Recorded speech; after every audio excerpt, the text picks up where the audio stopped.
Hello, everyone, and good evening. My name's Don Arleth, and welcome to our main edition of World News Tonight here on TVP World. World leaders are gathering in New York to deliver speeches to the UN General Assembly. Russia's war in Ukraine, as well as the situation in the Middle East, are high on the agenda. And of course, many questions about these issues linger. Can the UN effectively deal with global crises and live up to the principles and values set out in its own charter? We'll have this and much more in just a minute, but first off, let's take a look at the headlines. Polish foreign minister likens the Russian kidnapping of Ukrainian children to Nazi crimes in a scathing UN speech. Poland and the Baltic states have called on other European Union countries to stop buying Russian liquefied natural gas. And Polish goalkeeper Wojciech Szczęsny has a contract offer from FC Barcelona on the table.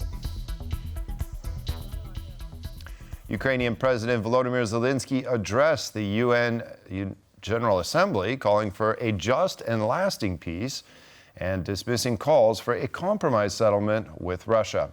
His speech comes a day before he's set to present a victory plan to U.S. President Joe Biden. Zelenskyy's visit to the United States is part of a push to secure long-term support from Western countries ahead of the U.S. presidential elections. On Thursday, he is set to present a plan to win the war with Russia to President Biden and to Kamala Harris. His meeting with Donald Trump has been cancelled. Peace is needed, and it must be a real, just peace. When some propose alternatives, half-hearted settlement plans, so-called sets of principles, it not only ignores reality, but also gives Putin the political space to continue the war. Zelenskyy is pushing for a full victory in the war, with all occupied territory being returned to Ukraine. In Ukrainian policy circles, however, a less ambitious proposal is being discussed. You could have a temporary situation where Ukraine could agree to some kind of peace deal, leaving 20% under Russian occupation, but only on the condition that Ukraine is brought into NATO. Experts say that this plan might be accepted by the war-weary Ukrainian population, but at the present moment it would struggle to gain the approval of all 32 NATO member states, as well as Moscow itself. Security guarantees short of a full NATO membership would not be seen as sufficient. If the conflict is frozen, we shouldn't expect that all of a sudden all Ukrainians will decide to return from the EU, let's say, or from other countries back home, because again, there won't be no certainty that the conflict won't break out again in a couple of years. A second Ukraine peace summit is planned for November. German Chancellor Olaf Scholz has recently seconded the notion that Russia be included in this next round of peace talks, following the one in Switzerland earlier this year. Despite this, however, Moscow has said it will not take part in such talks. Polish Foreign Minister Radosław Sikorski delivered a scathing speech directed at the Russian delegation during the UN Security Council on Wednesday. Minister Sikorski compared what Russia is doing to Ukrainian children today to the terror of Nazi Germany from World War II. Minister Sikorski came prepared to the UN Security Council in New York. Debunking Russian lies is best served with concrete facts, and that's exactly what the Polish foreign minister did during his speech. The Russian ambassador claims that Russia does not bomb civilian targets. That's a second lie. 2 weeks ago, I visited the Ukrainian city of Lviv, where a townhouse was hit with a Russian Kalibr missile. This is the result. The Russian ambassador left shortly before Sikorski's speech, perhaps predicting what was to come. At the previous Security Council in February, the head of the Polish Foreign Ministry also became viral for pointing out logical holes in Russia's provocative statements. And I thought I could be useful by correcting the record. Ambassador Nebendia has called Kiev the clients of the West. Actually, Kiev is fighting to be independent of anybody. This time around, Sikorski focused a lot on the plight of Ukrainian children. Ambassador Nebenzia and Russian propagandists like to refer to the democratically elected government of Ukraine as Nazis, as you've just heard. It so happens that in Poland, I live three kilometers from Potulice, the site of a former Nazi filtration camp during the Second World War. It's known for the fact that thousands of children were imprisoned there, from Poland and the Soviet Union, from around Smolensk and Vitebsk. Up to 800 of these children died, but thousands were transferred west to be Germanized. How does what you are doing to Ukrainian kidnapped children differ from what German Nazis did to your children and ours? According to the Ukrainian authorities, around 20,000 Ukrainian children have been declared missing since the start of the war. The number could be much higher though. It's difficult to get accurate data from the 20% of Ukrainian territory currently occupied by Russia.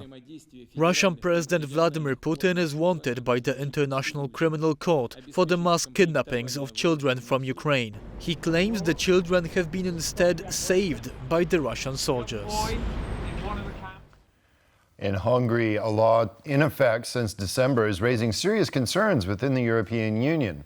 The Sovereignty Protection Office has been granted sweeping powers to investigate groups and individuals receiving foreign funding, even allowing Hungary's secret services to be involved. This has triggered a stern reaction from Brussels, prompting formal infringement proceedings against Budapest. For the latest updates on the matter, we now turn to our Brussels correspondent, Sasha Farbach. The rule of law, a key pillar of the European Union, is under strain, particularly in Hungary. Now, in late 2023, Hungary passed the law on the defense of national sovereignty, drawing sharp criticism for allegedly targeting civil society and NGOs through its so-called Sovereignty Protection Office. Now, the European Commission condemned the law and launched an infringement procedure this past spring. Now, the next step is up to the Commission in that process. It has so far remained unclear when that will come. When asked about a time frame for concrete plans, the Commission spokesperson remained elusive. I am afraid we don't speak about typically. Each case is different, has to be assessed in its own merits. At this stage, we are analyzing, and we cannot predict any timing for it. The alarm is growing. As we reported on in July, major NGOs like Transparency International Hungary have found themselves in the crosshairs of the newly established Sovereignty Protection Office. Now, smaller civil society groups may find themselves under unwanted pressure, with fears, intimidation, and a chilling effect on public debate. One MEP didn't hold back, warning that these violations of fundamental principles could shake the very foundation of the union itself. We have to push this forward, otherwise we will fall apart.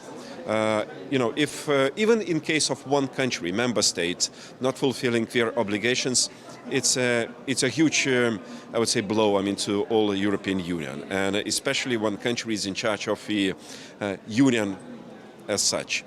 For the moment, NGOs and civil society groups await further moves from Brussels. The issue may even end up in front of the ECJ, but it's still too early to tell. Now, interestingly, the rule of law took center stage at Tuesday's meeting of European affairs ministers, where progress in candidate countries like Serbia and Albania was evaluated. Now, in a twist, Hungary presided over the meeting of ministers, creating a potentially contradictory message and putting one of the EU's foundational principles at risk. That's Sasha Farbach reporting for TVP World in Brussels. Stop Russian gas. Poland and the Baltic states have called on EU members to halt all their imports of liquefied natural gas, or LNG, from Russia. This is part of a broader effort to pull the plug on Russia's energy export profits and completely stop buying any Russian gas by the year 2027. In a joint statement that the chairs of the European Affairs Committees submitted to the European Commission, the Polish, Lithuanian, Latvian and Estonian officials stressed that energy has been used as a hybrid weapon against Europe and in Ukraine, while the energy sector has become a strategic target of military attacks. The heads of parliamentary committees also recommended a certain course of action. act urgently to meet the goals set by the European Commission and enforce the deadline of 1st of January 2027 for the cessation of imports of gas, including LNG, from Russia. Continue diplomatic efforts to strengthen relationships with reliable energy suppliers from other regions, such as Central Asia, the Middle East, the US, and Norway. However, this year's figures show a surge in LNG exports from Russia, which remains Europe's second-largest gas provider. Russia can, in a way, bypass the sanctions, and the import of LNG, which is still there, is a part of the problem that we are having today, that either sanctions do not work, or there are still some areas, some sectors where sanctions do not function at all. Some countries are still lagging behind, as they have failed to sever energy ties with Russia. We have three countries that have been keeping up, that are France, Spain, and Belgium. But let's say France is the most outstanding one, because their imports have increased more than double. They have more than double when you compare with last year. Poland and the Baltic countries are trying to exert more pressure and galvanize the laggards into cutting Russian LNG off. Putting this question on the table is a way that we are putting that on the agenda. So it's not something for somebody that's inconvenient and hopes that, things will calm down, we're going to continue to do business as we have done it. Those processes definitely are not, very fast if any decision is being made. But some experts claim that these exports from Russia are perhaps not really necessary. EU has worked very strongly on trying to reduce gas consumption. Yes, this year we have seen a huge increase on renewables. So with this situation in place, I think we need to reevaluate again what are the needs of those LNG imports. According to estimates by the Institute for Energy Economics and Financial Analysis, EU countries have spent some 3.5 billion euros on LNG imports from Russia.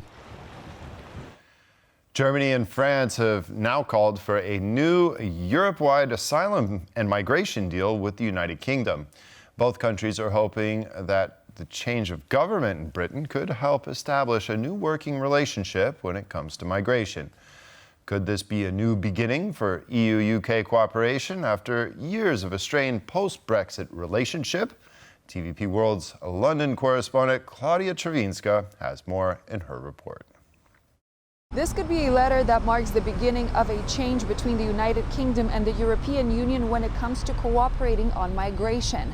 In their latest address to the EU Home Affairs Commissioner, German Interior Minister Nancy Faeser and her former French counterpart Gérald Darmanin urged EU officials to rapidly present, I quote, a draft negotiation mandate that would strengthen cooperation between both sides when it comes to regulating the dynamics of migration flow between the United Kingdom and the Schengen area. Hitherto, only France had seriously been looking for an EU-wide migration pact with Britain. Now, however, it is seeing support from Germany, which in fact is currently struggling with its own migration situation. The letter comes only weeks after an announcement of extra land border controls in Germany, including on the Franco-German border. Until we achieve a strong protection of the EU's external borders with the new common European asylum system, we need to strengthen controls at our national borders. These controls also enable effective entry refusal.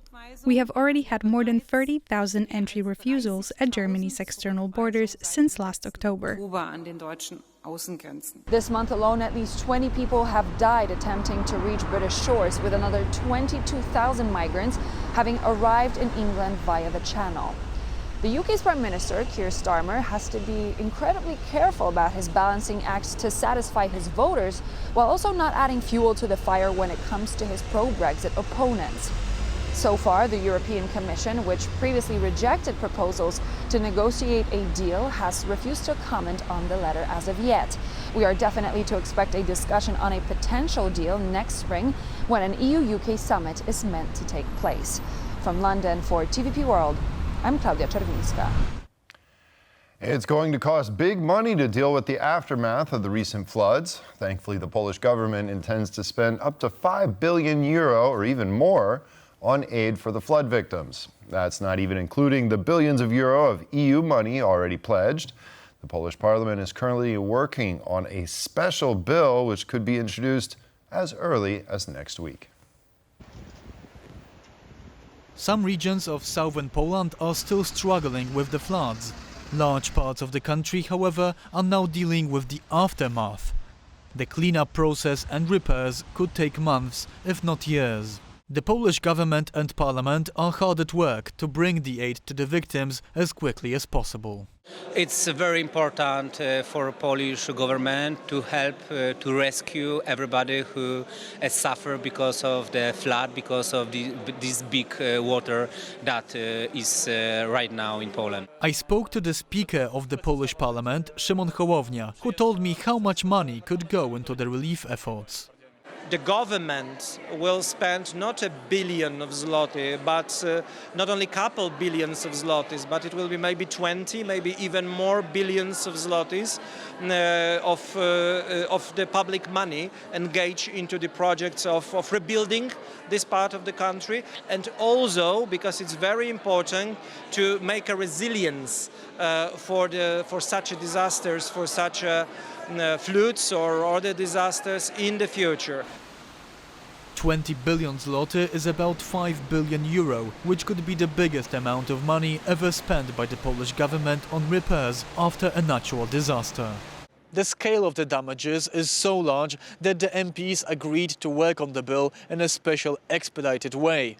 The first reading of the bill will take place on Thursday, and according to the Polish MPs, it could be adopted as early as next Tuesday. From Warsaw, TVP World, Kazimierz Łysiak. While the worst is behind us, we're still not completely out of the woods when it comes to the floods. More parts of Poland and Germany located along the Oder River still face the threat of flooding. Our reporter Marek Steele visited Gryfino in northwest Poland, where preparations to thwart a potential disaster are underway. The Polish region of Western Pomerania is bracing for high floodwater. We're standing in Gryfino in the Western Pomeranian region on the Oder River, 70 kilometers from here in Gozdowice. That's where the head of the swell on the Oder River currently is. Local residents here in Gryfino are, however, almost certain that the flood will not be deadly. They are sure that their houses will not be flooded. However, territorial defense forces of the Polish army have been strengthening embankments in this town. In my village, the territorials also build dams with sandbags. They have arranged them into dams several hundred meters long. We are afraid, of course, but not as much as in 1997. For now, I don't think there will be a flood here.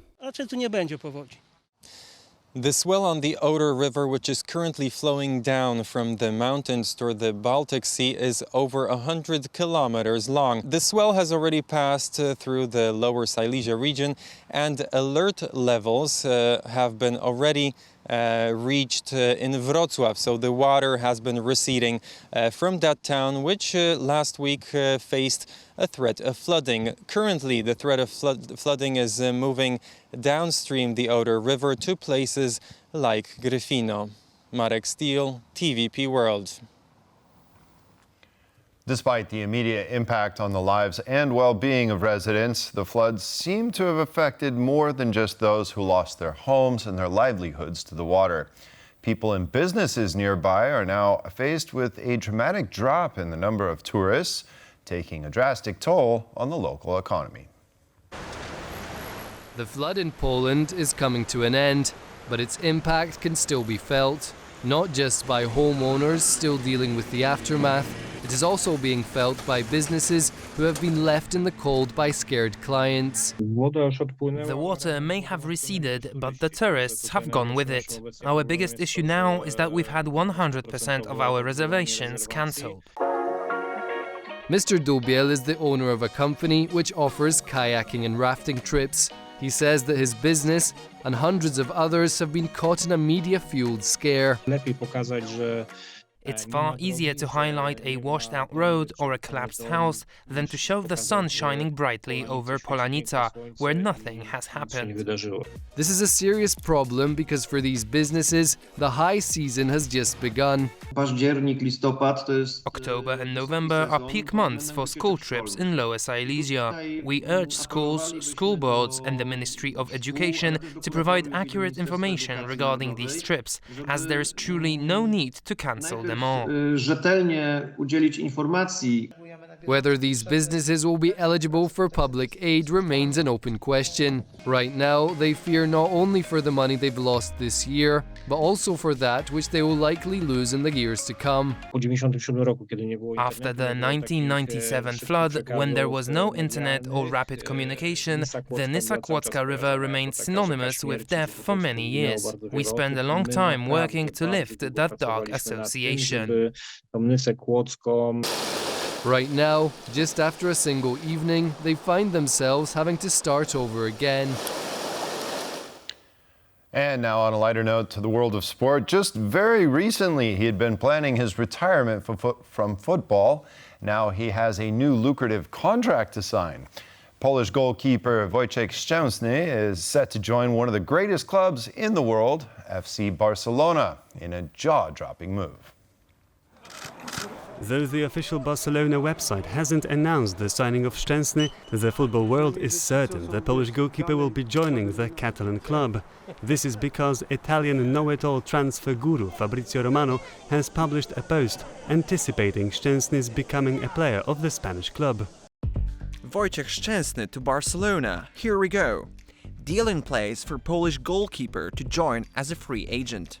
Szczęsny will come out of retirement to sign for Barca and replace Ter Stegen on one-year contract. Medical tests will take place in Spain in the next days. Some experts say that his transfer to Barcelona is the move that Szczęsny preferred over hanging up his boots. Every single offer that he received from the biggest clubs was to be the second choice goalkeeper. And Wojciech Szczęsny, after almost 18 years at the highest level, did not want to be the second choice goalkeeper.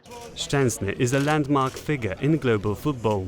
He probably, at his best, he was one of the top 5, I would say, goalkeepers in the world. Barcelona will now have 2 world-class Polish players, as it already has Robert Lewandowski in its ranks. The 2 Poles might be whetting their appetite for trophies. Both Robert Lewandowski and Wojciech Szczęsny hope to achieve greatness in Barcelona, otherwise Wojciech would not have chosen to join the Spanish club. Barcelona is right now aspiring to win La Liga and Champions League, so 2 of the biggest club competitions in Europe. And they might be hopeful for the highest of accolades, as Szczęsny's new team sits atop Spain's top tier La Liga and has been crushing its opponents back and forth since the beginning of the season. Day 2 of the United Nations General Assembly is now behind us, but the problems and major conflicts in the world continue. So what impact do the world's leaders gathering to express their concerns actually have on the situation? And where does the UN fall short in living up to the principles and values explicitly stated in its charter? To discuss this, we are now joined by former UNHCR mission head Robert van Leuven. Hello, sir, and thanks for joining us on World News Tonight. Thank you, Don. Thank you very much for a good evening, and thank you very much for having me on your program. Yes, now, before I get to the criticism, so let's talk about this is the 79th United Nations General Assembly, and obviously we're in a new century. We have moved on from the Cold War. So if we look at what we've accomplished so far since the millennium, what do you think some of the greatest accomplishments of the United Nations are in this century? I would say certainly among the greatest accomplishments are the Sustainable Development Goals, the Millennium Goals and the SDGs, the Sustainable Development Goals, that basically embodied the goals of the entire membership of the United Nations and mobilized action to achieve them. ranging from the elimination of poverty and hunger to climate change and so on. It's a very broad 17 goals. A good deal of progress has been made along the lines that were agreed upon. Right, especially in eliminating poverty to a large extent, and therefore the United Nations has been very effective and successful there. But now when we look at the speeches that are being made, we have two major conflicts in the world, of course, the war in Ukraine, the situation in the Middle East. Many people have said the UN needs to be reformed in some ways, whether that be to the Security Council or whether it be to the institution as such. Why do you think it's such a problem for the United Nations to effectively deal with global conflicts? Well, it's not a new subject.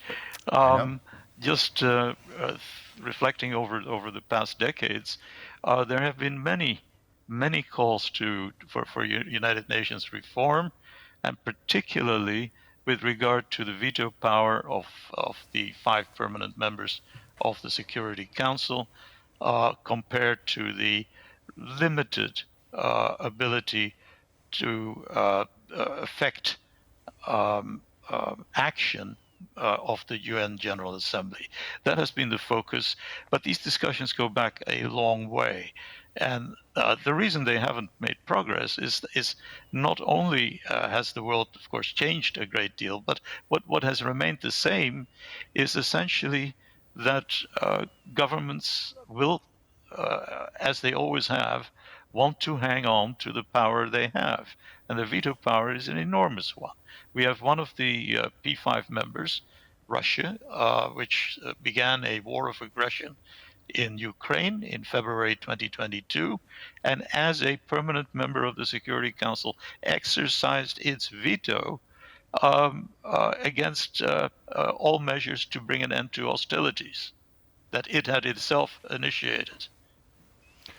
And Ukraine has been calling for Russia to be suspended from the Security Council. Is that at all possible?